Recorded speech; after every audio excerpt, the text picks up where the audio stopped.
Welcome to Season 4 of the Willing Equine Podcast, the podcast where we chat about all things horses and being the best horse people we can be for our horses. My name is Adele Shaw. I'm a certified behavior consultant, and my passion is for creating positive relationships between horses and people.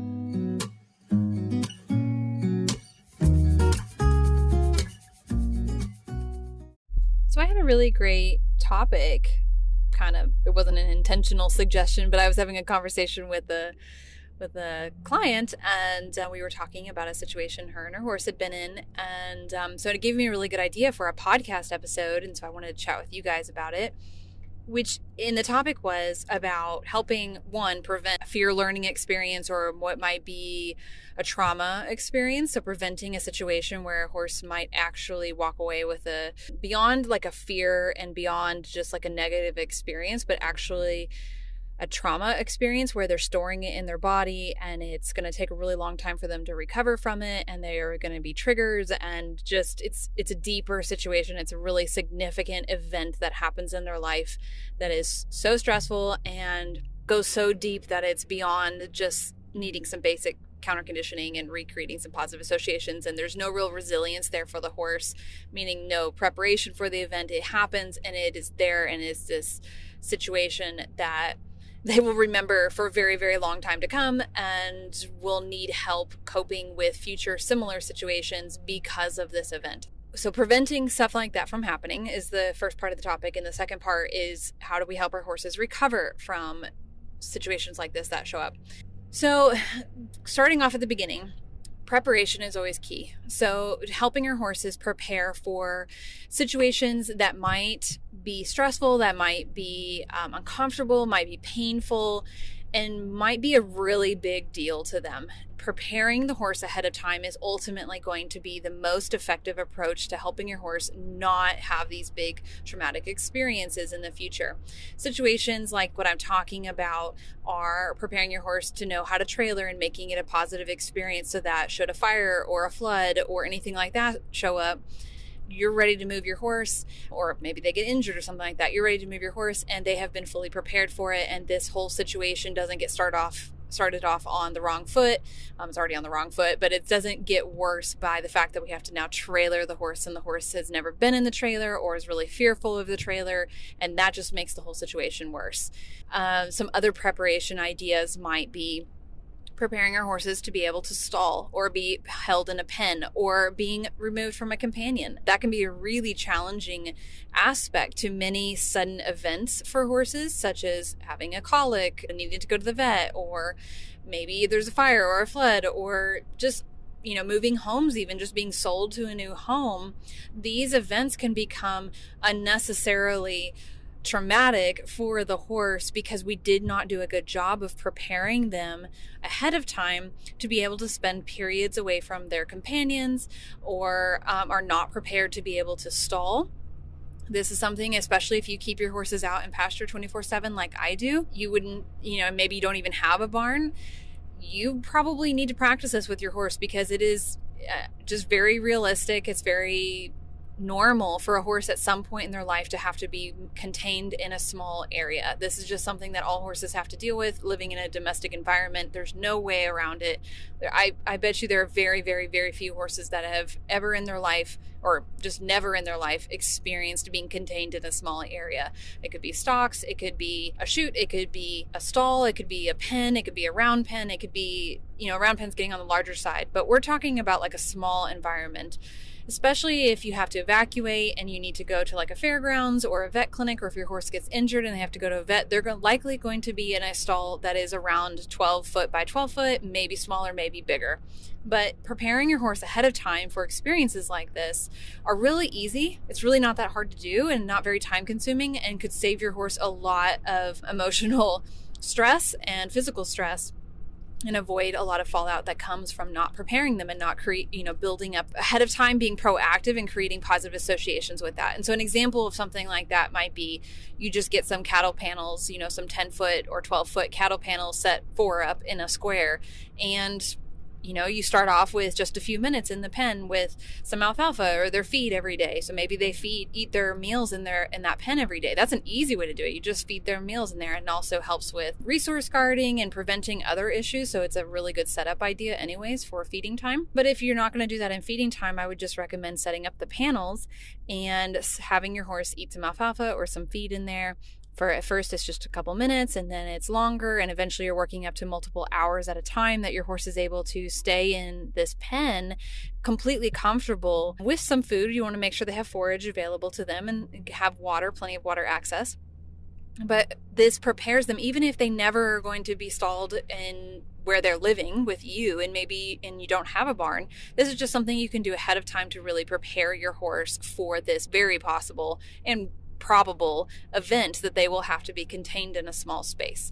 So things like that are going to be extremely important in helping prepare or avoid fallout from a very traumatic event later. We can help avoid traumatic events by preparing our horses for what is to come and is very probable to come. And you're not going to be able to avoid everything. You're not going to be able to prepare for everything. It's just not possible.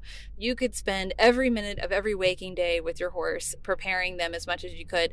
And while you would be well ahead of everybody else, and you may never run into a situation that you hadn't prepared your horse for, there is still the possibility that something may show up that you didn't prepare them for. And that's just how it is. That's how life goes, and all we can do is our best, and that's all we're asking for. So preparing ahead of time is really important. That's the first point I want to kind of drive home there, is preparation, and think of all the things that are more likely to happen to your horse: trailering, stalling, needing medical attention, so getting injections, things like that, oral meds, even like an oral sedative. You want to be able to easily do that. Can they be separated from their companion? These are all highly probable things to happen for your horse. Okay, so moving on from there, the next thing you can do if you are looking at a situation that could potentially be stressful, like having to transport your horse suddenly for a natural disaster, I would recommend having in stock, like in your tack room, in the barn, in the feed room, just having a kit.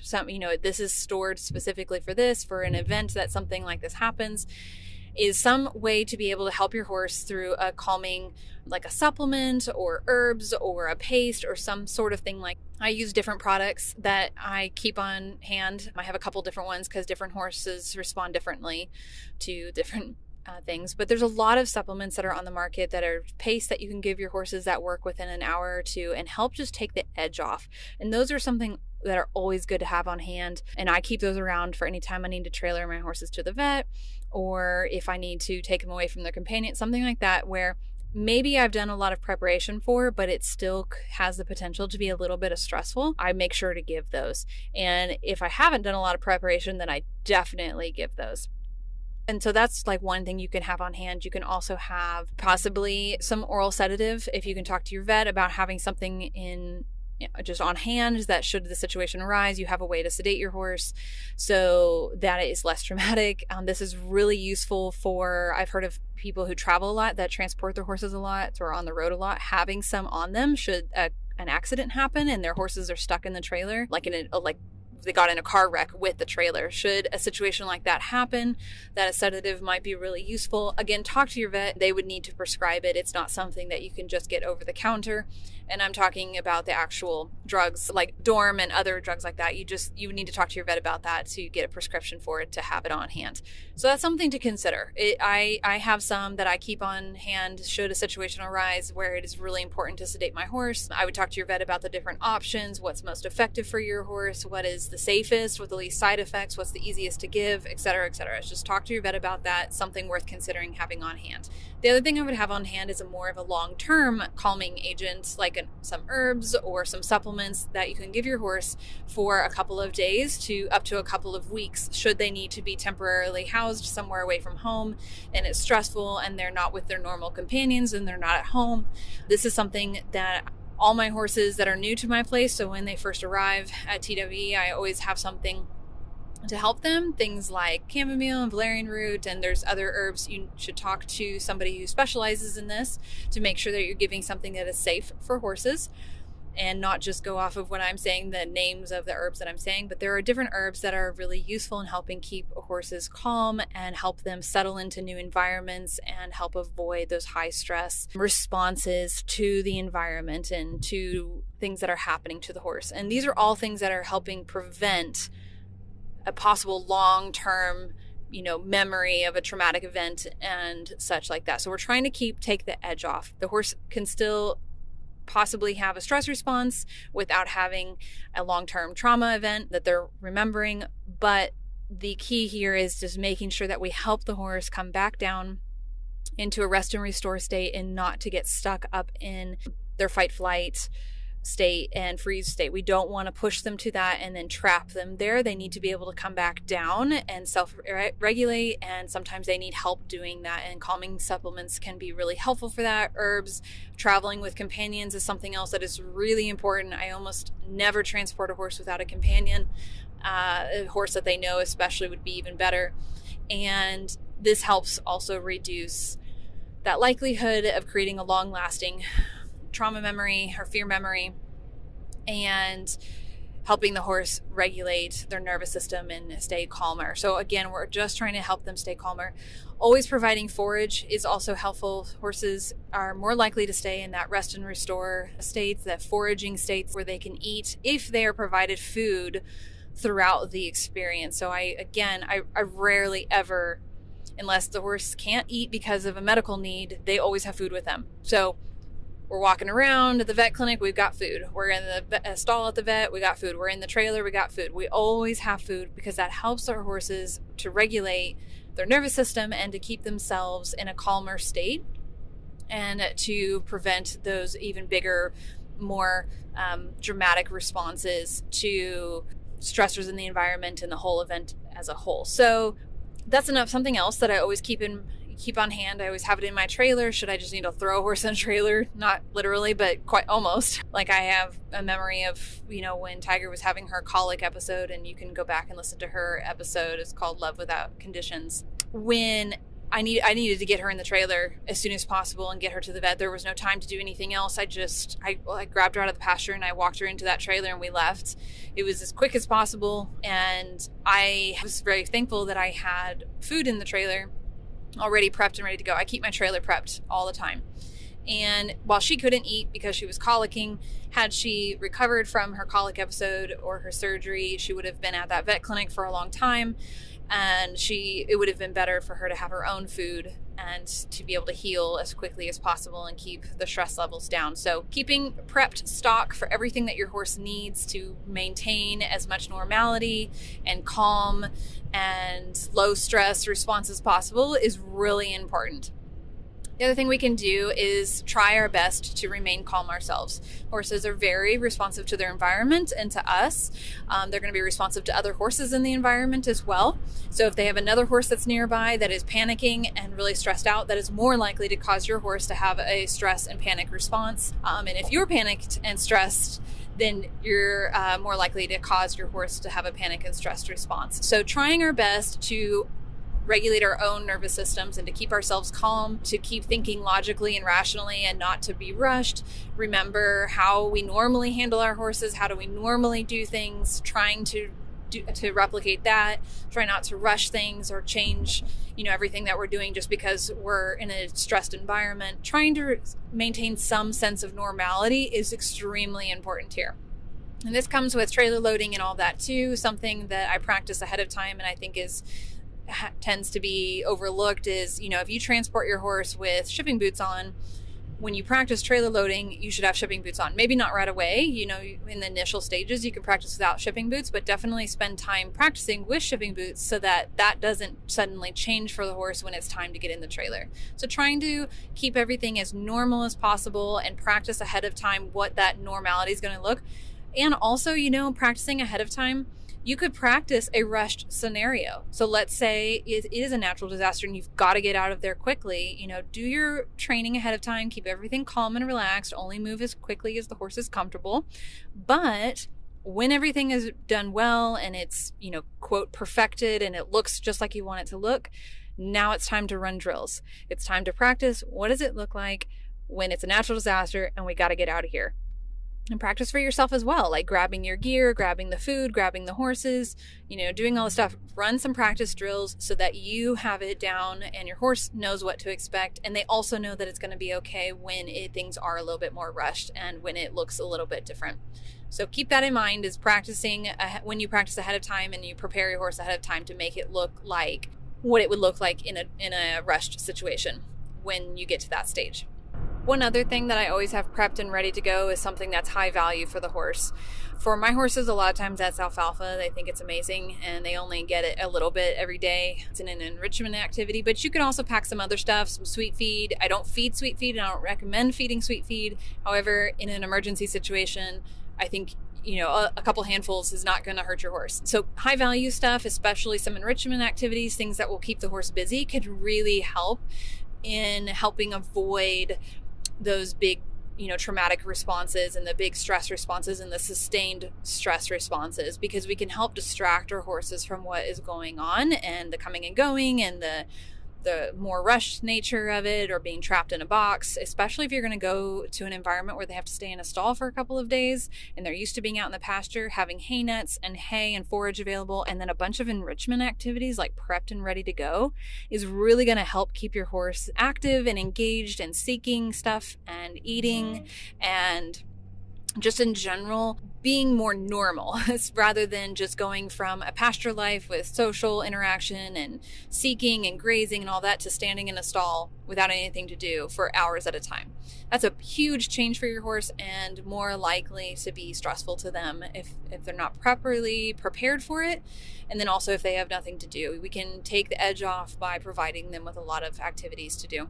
And then I also recommend whatever you prepare ahead of time. Again, we can prep feed. There's a lot of different things you can do for natural disaster type preparation. I'm not going to go into that too much here, but things like prepping feed and having it ready to go, having buckets, normal buckets that they're used to, and so they're ready to drink out of. Having water, you can get water containers so they're familiar with the water. There's lots of different things, and having a list and instructions on how to take care of the horse and what to do should this happen or this happen, especially if you're not, unfortunately, sometimes what happens is we're not available, like we're out of town, like we're multiple states away or a country away, and there's something going on and somebody else has to move our horse. Having everything as prepared as possible to make it as smooth as possible is going to really help the situation. And again, going back to the preparation step of this is going to be having other people practice loading your horse, not so much for the other person's, unless it's maybe a spouse or something that you do want them to practice. That's useful. But I'm thinking from the horse's perspective, getting them comfortable with other people loading them into a trailer and taking them to a stall and leading them around is going to be really important to help avoid a more extreme stress response than would normally happen if it were you there. So those are some different ideas on preparation and, preparing the horse ahead of time and also preparing the horse physically in the moment of the event. And then, so we just have to do the best we can from that point forward as far as the actual event goes. Just try and keep them as calm as possible, try and keep ourselves as calm as possible, keep everything as normal as possible. But sometimes it happens where it's just a terrible situation. It's just a terrible situation. It is very traumatic for the horse. It's traumatic for us. And now we have the horse back home, or we have him in a new home, depending on what's going on. And we have to deal with the fallout from everything that happened that we couldn't avoid not happening. And this is where it gets a little bit more complicated, and it depends on the individual horse and the individual situation. But one thing I want to mention is that your horse is going to need time. It's going to take time for your horse to restore a sense of normality. So getting back to a state of homeostasis and being able to function normally and not being on high alert or hypervigilant, and letting go of that stress that they're now holding in their body. Horses are particularly good, and I don't know if this is a good or bad thing, but they're good at storing stress in their body. And so sometimes the effects of one stressful event, even if it was just a couple of hours or even just a moment in time, but sometimes it's something that's much longer, multiple days or weeks or months. Those things can take a very long time for the horse to work through. and to get back to a state of being normal and feeling comfortable again in their environment. And what's happening is their nervous system is telling them, we're not safe, we're not safe, we're not safe. And we need to give them time to realize that they are safe. But also there's a lot of stuff that we can do to help them. One of the things I recommend is, as best you can, get them back to their herd that they're comfortable with, put them out with their companions, leave them with their companions, try not to separate them at any point from their companions while they're trying to recover.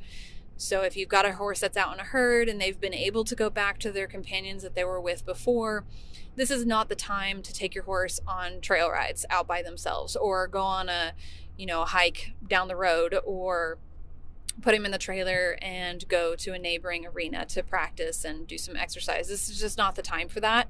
I would recommend staying as close to home as possible, staying with the herd. And if you have to move your horse, move them with a companion.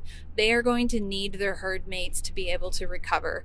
And they're going to need them to help co-regulate and to restore a sense of normalcy and to just feel comfortable again in their own skin and in their environment. So the herd, the social structure, the social comforting of, basically we can think of it as, is really important for our horses and is going to take time. I tell people a minimum 3 to 6 months. You need 3 to 6 months to help them, to give them just a calmer environment where there's less disruption. We try not to disrupt it as much as possible, try not to schedule anything that might be stressful during that time, such as going to another vet clinic. Obviously, you got to do what you got to do if your horse is injured or sick, but this is not going to be the time to go and do something that could be put off for another month or two. I don't know what that would be, but don't go to shows during this time. Try not to go to clinics. Just try and avoid disrupting their day-to-day life with another stressful event when they're already still trying to recover from the previous one. That's going to be extremely important.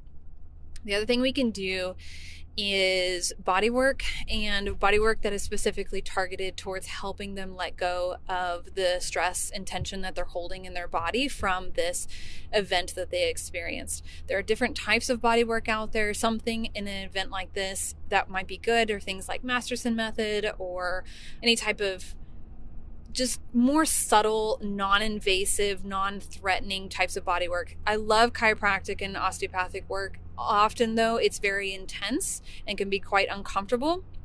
And so it can feel very threatening to the horse's body and to their sense of self-preservation while they're still trying to heal. So we have to be careful with types of body work like that when a horse is trying to recover from an emotional, traumatic event. Now, sometimes of these events are also physically traumatic. And in a situation like that, your horse might really need something intense like an osteopathic or chiropractic work, or deep tissue massage type work. That is absolutely a possibility. It just really depends on what you're dealing with. And if you can, maybe put it off for a little bit until you can help your horse a little bit more emotionally, and then you can start addressing the physical stuff. But it's hard because those are so connected, so you don't want to put it off for too long. But you could start off with something more subtle. Acupuncture and acupressure might be really good at this time. Different types of energy work and body healing type work, fascia release type work. There's a lot of different types of body work out there. I don't know all of them, so I'm not going to list all of them. This is not by any means a complete list, but it's just something to consider, is types of body work that are really non-invasive and non-threatening to the horse, and the horse can be very calm and relaxed during the process, and then work up to the more invasive stuff if needed for that horse's particular situation and what happened for them. So body work is going to be really helpful in helping the horse let go of the trauma and the stress that they're storing in their body. Some of the stuff you might consider are things like essential oils and herbs. Everybody has different opinions on those things. I'm not going to go into them too deeply. I do not specialize in those areas, but there are different types of ways of helping horses from an external perspective, meaning things you can give them, things, different types of treatments, things like that can help them let go on their own the emotions that they're storing physically. And so those are just two thoughts of things. And herbs can also be very helpful and very powerful in this sense, especially if you need something long-term that's for helping keep them calm and keeping their stress responses down. Things like chamomile are very soothing. They can also help the stomach. Oh, and I'm going to go all the way back to the beginning. My very first recommendation with preventative, I highly recommend in your preparation box, the box that is ready to go.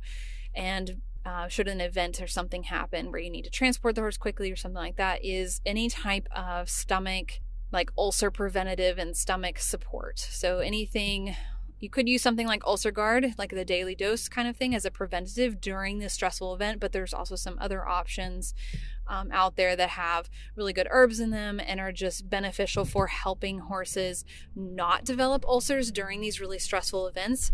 Because if your horse does develop ulcers, which is highly probable in high stress events, they can slow down the healing process significantly and, keep them from returning to a sense of normality and acting normal, because their stomach now hurts really, really bad. So put that on board with your box that has the other stuff in it, the calming stuff and all the feed instructions and all of that. I always have that ready to go. And I put my horses, if I can, I put them on whatever I need to stomach wise a couple of days before the event. Then I keep them on it during the event, and then I keep them on it after the event for quite a while, so that their stomach, if they did develop even a little bit of something, it helps it heal. And usually all my horses are on something long-term anyways, so that's not really an extra step for me. It's something that they're just on all the time. But it's something, if you're not going to keep them on long-term, I would consider putting them on it before if you have the opportunity. And if you don't have the opportunity to do it before, do it the day of and continue on it afterwards until you feel that their body is healing and doing better. Okay, so that kind of brings me back to, we're post-event and we're trying to help our horse. Like I mentioned, stomach problems, ulcer problems are really, really, really common after big stressful events. Very common. Most domestic horses have some level of ulcers and stomach problems, and it just gets worse when they experience a stressful event. If they have, having stomach pain, I don't know if you've ever had severe stomach pain, but if you have, you understand what I'm talking about, how it just really makes you grumpy and you can't seem to be happy and in a good mood and dealing with life. You can't cope with life, right? So the same thing for our horses. They can't cope with life if they're in a lot of pain. So body work, stomach support, all of that is really helpful for helping our horses get back to being more normal. And then again, like I mentioned, keeping their environment as calm and relaxed as possible, not causing any big stressful events, not choosing this time to go to a show or a clinic or anything that's voluntary. I'm not talking about emergencies. I'm talking about voluntary stuff where you sign up for it. And, just trying to keep it as chill as possible. You might even have them take a break from any lesson program you're in for a little bit, maybe not ride them for a little while. Wait till they're starting to feel normal again and they look normal and they're acting normal and they seem to be in a good mood. And then that would be the time to start slowly bringing them back into work. I would also recommend during this time to do as much like positive relationship building exercises. So I love clicker training and positive reinforcement for this. You could train a trick, you could teach them to smile, you could there's all kinds of stuff. Teach them yes and no, teach them to stand quietly with you, teach them to back. There's all kinds of stuff you can do during this time. If you don't want to go all in with like clicker training and positive reinforcement for everything, you could do it for very specific things. And that is so beneficial for the relationship as a whole.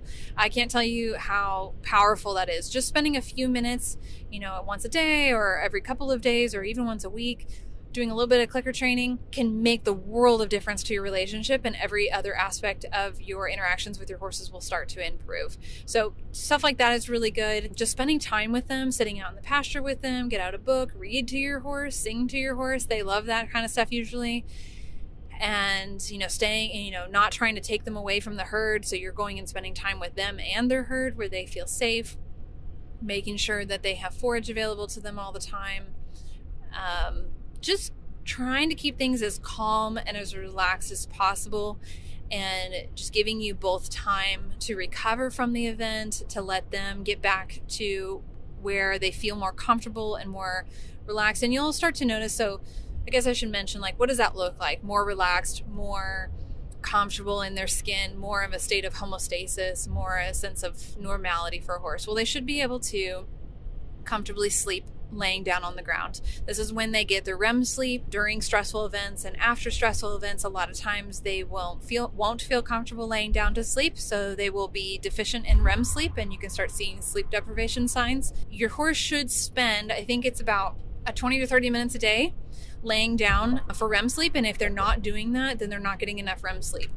And I would say that I would like to see my horses lay down even more often than that. Some of my horses spend much more time on the ground, and I really think that that's valuable, and that is a sign of feeling very comfortable in their environment. They're not having to remain hypervigilant and looking around and waiting for something to pop out of the bushes. We want our horses to be able to lay down and peacefully sleep in their environment, so that's something you should be looking for.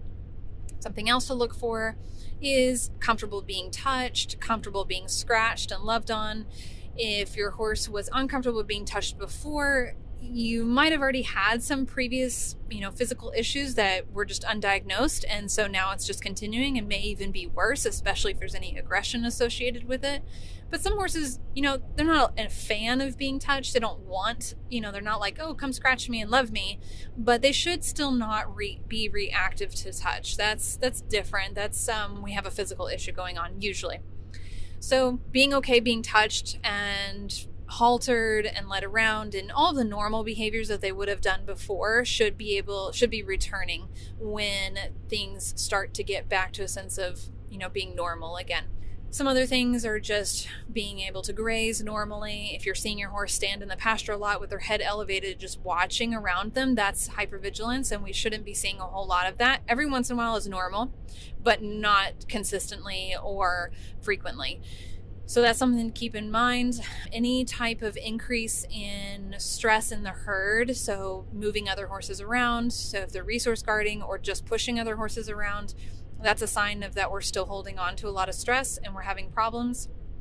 They should be able to be completely comfortable with their herd mates, no increased aggression, no increased just like pacing and stressing and moving other horses around. They should be able to eat and drink normally and forage normally, and should just be returning to all their normal social behaviors. And I think that's pretty much like the core of it. There's going to be other stuff. We shouldn't be seeing stereotypy behavior. So like any pacing, stall walking, cribbing, wind sucking, if your horse had those behaviors before, then you'll just have to gauge, have they increased? Are they the same or have they decreased? If you're seeing an increase, then obviously we're still holding on to certain levels of stress that we need to continue working through and helping our horse through.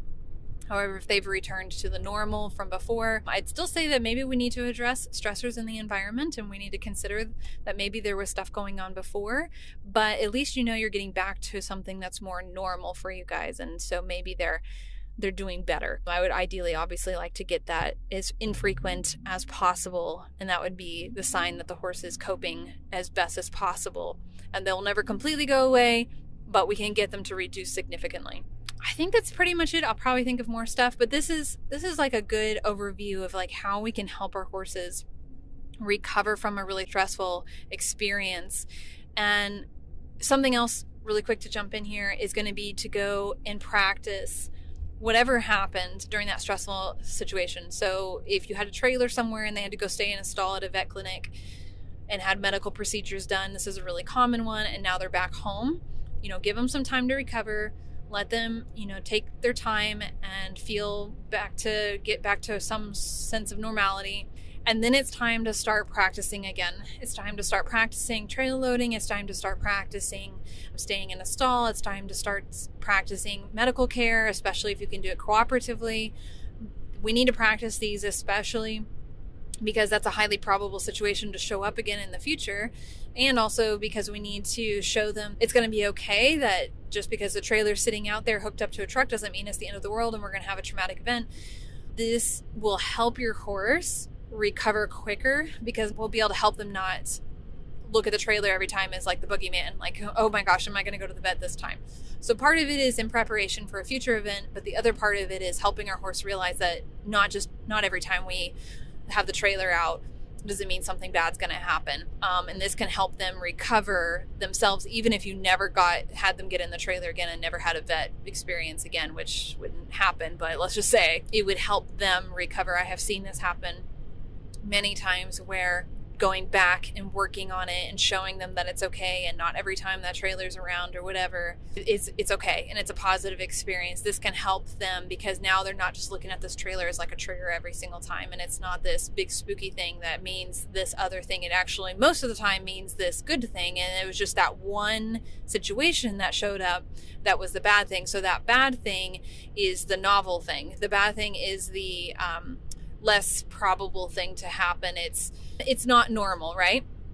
Whereas the good experiences are the normal. The good experiences are the more probable one. The good experiences are going to be the thing that the horse expects, and this is going to help your horse recover. And this is what we're trying to do when we're preparing our horse as well. As much as you can prepare your horse ahead of time and create positive associations over and over and over and over again with all of these different, experiences and pieces of equipment and things and actions and behaviors, you're building up this piggy bank of positive experiences with, like, let's say the trailer again. They've loaded into the trailer 200 times now and had a bunch of food every single time. And then if they go into the trailer one time and it ends up being not so fun, and then you get them back out and then you go back later and you load them back into the trailer 20 more times with positive experience, like, two things are going to happen. One, because of the positive experiences far outweighing the bad experience, they're going to be far more resilient, and they're going to be like, okay, that was probably,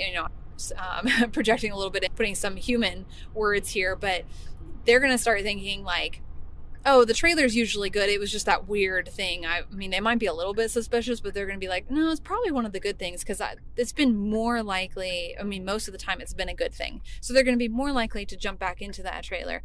And then the second part of it is that after that, stressful experience, we want to make sure that our horses are comfortable with getting back in that trailer, so that should that situation show up again, we're comfortable that our horse still remembers how to get back in the trailer and is still willing to do that, so that we're prepared for the following time. So it's practical, but also all this preparation work is also and helps to prevent that traumatic experience and it becoming this big thing that the horse now won't ever get back in the trailer again, because they had this big experience where the trailer took them somewhere that was terrible, and they had to leave their companions, and there was medical stuff, and it was stressful, and they were trapped in the stall. And we want to avoid doing that and making that their one and only, or even the more likely experience in their mind. We want it to be the least likely experience in their mind, the least probable thing when they see that trailer. We want them to see the trailer and go, yes, this is going to be fun. So I hope this episode was helpful. I covered a lot of ground really quickly, and there's a lot more details here, and I'm not obviously going to be able to cover all that in this episode, but I hope it gives you some ideas of how you can prepare your horse and how you can also help your horse recover from an experience where it was really stressful and your horse is having a hard time.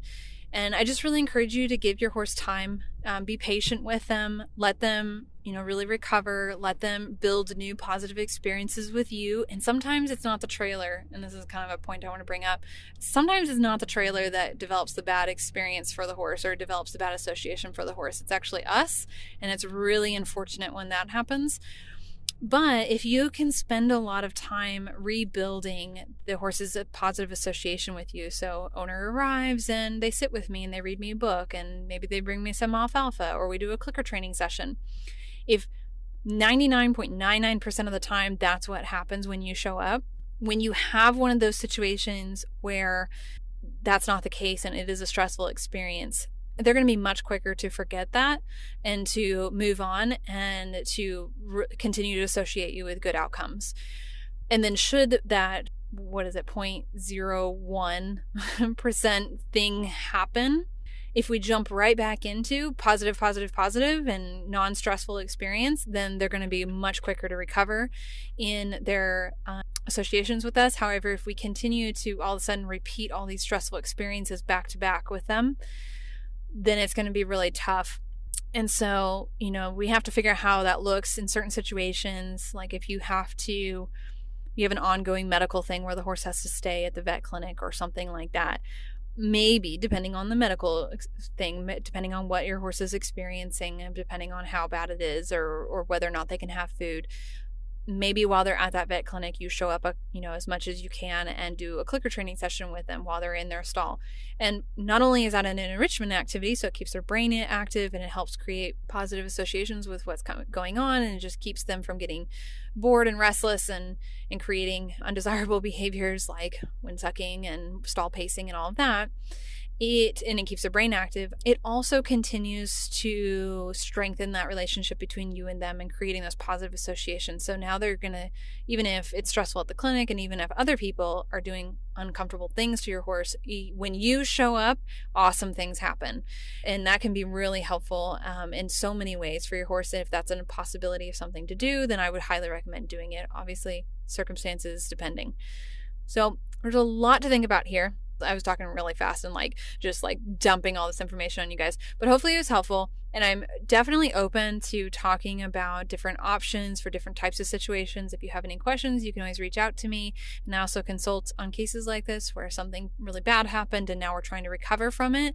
So reach out to me if something like that's happened. I would be happy to consult and help you and your horse get back to a better relationship together and just doing better as a whole.